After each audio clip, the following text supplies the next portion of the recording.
గురూజీ 72 గంటల్లోనే ఫోన్ లోని అద్భుతమైన జ్యోతిష్య పరిష్కారం చూపిస్తారు. నమ్మండి, నమ్మకపోండి, ఇది నిజం. శ్మశాన కాళి రుద్ర చౌడీదేవి ఆరాధకులు నంబర్ 1 వశీకరణ స్పెషలిస్ట్ గురూజీ.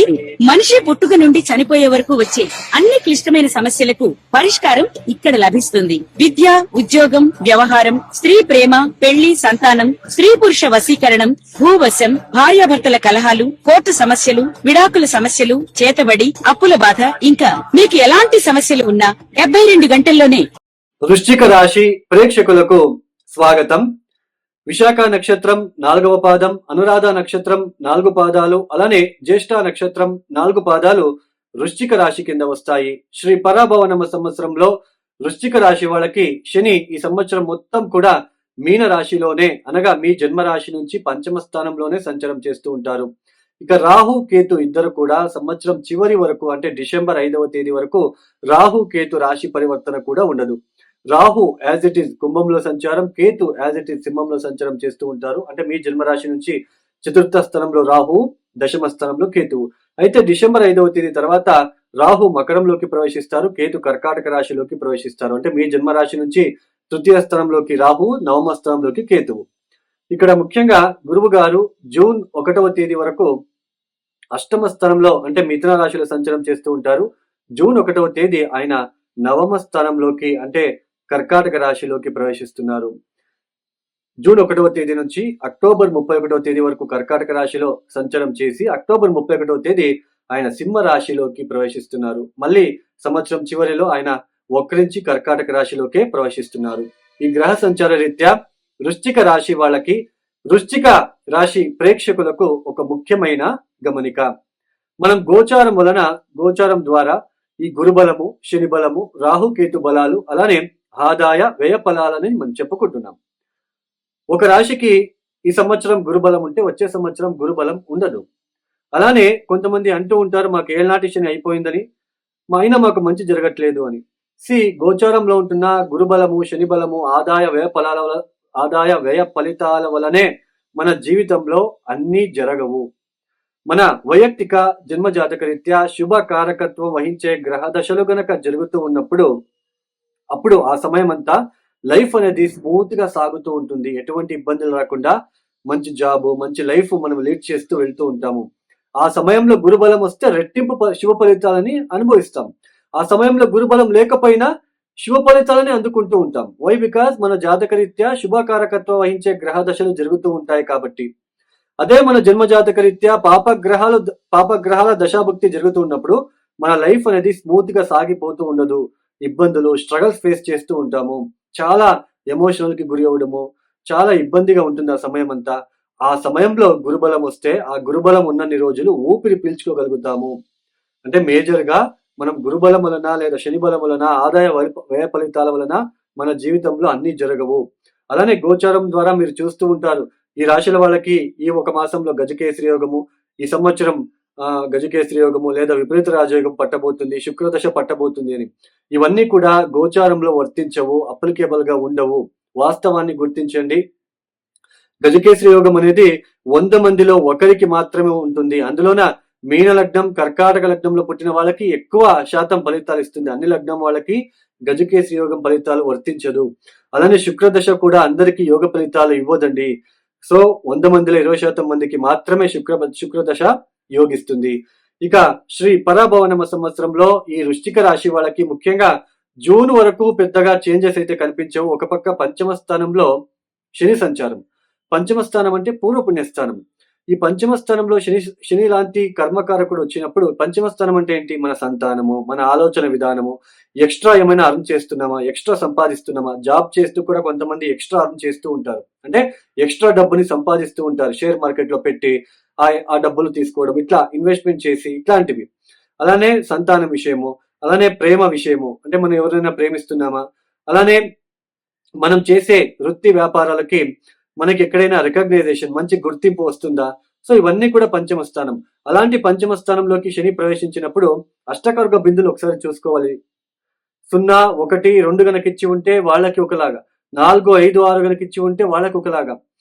మేజర్ గా పంచమ స్థానంలో శని వచ్చినప్పుడు రాంగ్ ఇన్వెస్ట్మెంట్ పెట్టిస్తాడు ఆయన.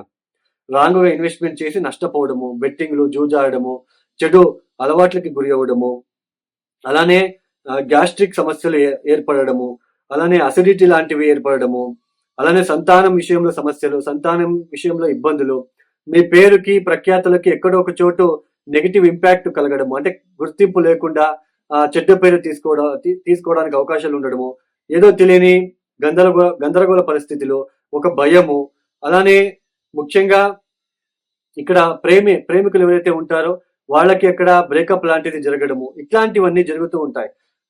0, 1, 2 గనక అష్టకర్గ బిందులు ఇచ్చి ఉంటే వాళ్ళు ఇన్వెస్ట్మెంట్ చేసి మోసపోయి ఉంటారు, నష్టపోయి ఉంటారు. బెట్టింగ్ లో జూజాడము ఇట్లా ఇతరత్ర నష్టపోయి ఉంటారు. కొంతమంది అంటూ ఉంటారు, నేనేదో మెసేజ్ వచ్చిందని ప్రెస్ చేశాను, డబ్బు పోయాయని. ఇట్లాంటి సమయంలోనే ఇలాంటివి జరుగుతూ ఉంటాయి. అంటే పంచమ స్థానంలో శని వచ్చినప్పుడు మేజర్ గా చాలా ఇబ్బందులు మీరు ఫేస్ చేస్తూ ఉండడానికి ఆస్కారాలు ఉంటాయి. ఎక్కడ పని అక్కడికక్కడే ఆగిపోవడము, చాలా ఇబ్బందికి గురి అవ్వడము, ఇట్లాంటివి సంతానంలో డిలేస్ కావచ్చు, ఇలాంటి ఫలితాలు. ఒక పక్క అష్టమ స్థానంలో గురువు, పెద్దగా మనకి అష్టమ స్థానంలో గురువు యోగించడు. అయితే ఇక్కడ పంచమాధిపతి అష్టమ స్థానంలో ఉండడము కొన్నిసార్లు ఆకస్మికంగా ధనలాభం కూడా మీరు చూసి ఉండే ఆస్కారాలు ఉంటాయి. సో ఇలాంటి పరిస్థితి. అలానే దశమ స్థానంలో కేతువు, ఒక పక్క చతుర్థ స్థానంలో రాహు, ఉద్యోగం విషయంలో కూడా చాలా ఒడిదుడుకులు, డిస్టర్బెన్సెస్ కి గురి అవ్వడము, ఇంట్లో కూడా ఒత్తిడులు, ఇంటా బయట కూడా ఒత్తిడులు ఏర్పడము, ఇట్లాంటివి.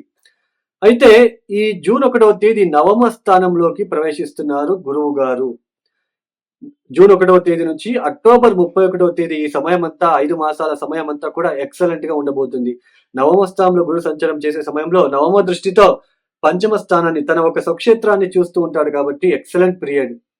కాంట్రాక్టర్స్ కి కొత్తగా కాంట్రాక్ట్స్ రావడము, కొత్తగా ఏదైనా టెండర్ కి వేసి ఏదైనా మీకు కావాల్సింది రోడ్ కాంట్రాక్ట్ కావచ్చు, ఏదైనా బిజినెస్ వైజ్ కావచ్చు, మీకు ఏదైనా కొత్తగా లభించే ఆస్కారాలు. ఈ సమయంలో తీర్థక్షేత్రాల దర్శనాలు. ఈ గత కాలంలో వెనక్కి తిరిగి చూస్తే మీరు ఏదైనా డబ్బులు నష్టపోయి ఉంటే మళ్ళీ వాటిని ఎలా మనము తెచ్చుకోవాలని ఒక ఆలోచన విధానం మారి మళ్ళీ మీకు పాజిటివ్ ఇంపాక్ట్ కలిగి ముందుకు సాగుతారు. ధైర్యము, స్థైర్యము, మీ పేరుకి మంచి ప్రఖ్యాతలు రావడము, ఇన్ని రోజులు అపవాదాలకి గురి అయ్యి ఉంటే మీ పేరుకి ఆ అపవాదాల నుంచి బయటపడము, నెగిటివ్ ఇంపాక్ట్ తగ్గడము, మీరు చేసే వృత్తి వ్యాపారాల్లో ప్రగతిని సాధించడము, అభివృద్ధిగా ఉండడము, పెళ్లి కాని వాళ్ళకి పెళ్లి ఫిక్స్ అవ్వడము, ఆదాయ విషయాల్లో చాలా బాగుంటుంది. ప్రశాంతమైన జీవితం గడపడానికి చాలా అనుకూలతలు ఈ సమయంలో ఏర్పడుతున్నాయి. అలానే పంచమ స్థానంలో జులై నుంచి శని వక్రిస్తున్నాడు. సో మేజర్ గా పెట్టుబడి పెట్టడానికి ఇది అంత మంచి సమయం కాదు, కొంచెం జాగ్రత్తలు తీసుకోండి. అక్టోబర్ దాటిన తర్వాత నవంబర్, డిసెంబర్, ఈ 2 months, అలానే నవంబర్, డిసెంబర్, జనవరి, ఫిబ్రవరి, ఈ 4 months కొంచెం పెట్టుబడి పెట్టే విషయంలో జాగ్రత్తలు తీసుకోవాలి. ఎందుకంటే గురువు వక్రించి ఉంటాడు, గురువు స్థానం చేంజ్ అయి ఉంటుంది కాబట్టి శని మళ్ళీ మీకు ఇబ్బంది పెట్టే ఆస్కారాలు ఉంటాయి కాబట్టి కొంచెం జాగ్రత్తలు తీసుకోవాలి. తర్వాత అక్టోబర్ 31వ తేదీ తర్వాత గురు దశమంలోకి ప్రవేశిస్తారు. అది కూడా పెద్దగా మనకి జాబ్ లో సడన్ చేంజెస్, సడన్ ట్రాన్స్ఫార్మేషన్, ఇట్లాంటివి జాబ్ లో చూడడానికి ఆస్కారాలు ఉంటాయి. అంటే మొత్తానికి జూన్ నుంచి అక్టోబర్ ఈ సమయం చాలా బాగుంటుంది. ఈ వృశ్చిక రాశిలో పుట్టిన విశాఖ నక్షత్రం 4వ పాదం జాతకులకు గురు సంచారం, శని సంచారం ఎప్పుడు బాగుంటుందో చూద్దాం.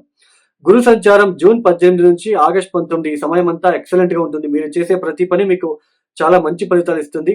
అగైన్ అక్టోబర్ 31వ తేదీ తర్వాత గురు సంచారం అనుకూలిస్తుంది. అలానే శని సంచారం ఎప్పుడు బాగుంటుంది? మే 17 వరకు చాలా బాగుంటుంది. మే 17 దాటిన తర్వాత కాస్త జాగ్రత్తలు తీసుకోండి. అనురాధ నక్షత్ర జాతకులకు గురు సంచారం ఎప్పుడు బాగుంటుంది? అష్టమ స్థానంలో సంచారం చేసే ఈ సమయం మార్చ్ నుంచి ఆయన పునర్వసు నక్షత్రంలో సంచారం చేస్తూ ఉంటారు. మార్చ్, ఏప్రిల్, మే, జూన్, జూలై, అంటే జూన్ 18వ తేదీ వరకు ఎక్సలెంట్ గా ఉంటుంది.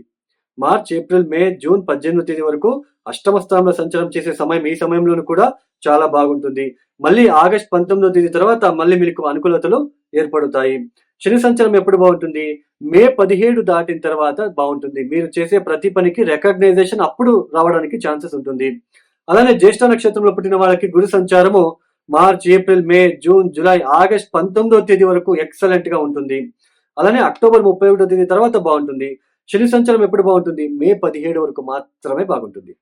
వృశ్చిక రాశిలో పుట్టిన ప్రతి జాతకులు, అంటే ప్రతి నక్షత్రం వాళ్ళు, స్త్రీ పురుషులు ఇద్దరు కూడా మృత్యుంజయ మంత్రం ఎంత చదువుకుంటారో, శివ సహస్రనామం ఎంత చదువుకుంటారో మీకు అంత మంచిది. అలానే ఓం నమ శివాయ రోజు 1000 సార్లు చదువుకున్న మీకు ఇంకా పాజిటివ్ ఇంపాక్ట్ కలుగుతుంది. ఇక ఎవరైతే ఈ వీడియోని చూస్తున్నారో మీకు నచ్చితేనే లైక్ చేయండి, షేర్ చేయండి, సబ్స్క్రైబ్ చేసుకోండి. అలానే ఎవరికైనా ఆస్ట్రాలజీ కన్సల్టేషన్ కావాలనుకుంటే డిస్ప్లే అవుతున్న నెంబర్కి నేరుగా కాల్ చేయండి. ప్రాబ్లమ్స్ చెప్పుకోరాదు, date of birth timings compulsory కావాలి, సింపుల్ రెమెడీస్ ఉంటాయి. ఇక సర్వే జనం సుఖినో భవంతు. ధన్యవాదములు. జై శ్రీరామ్.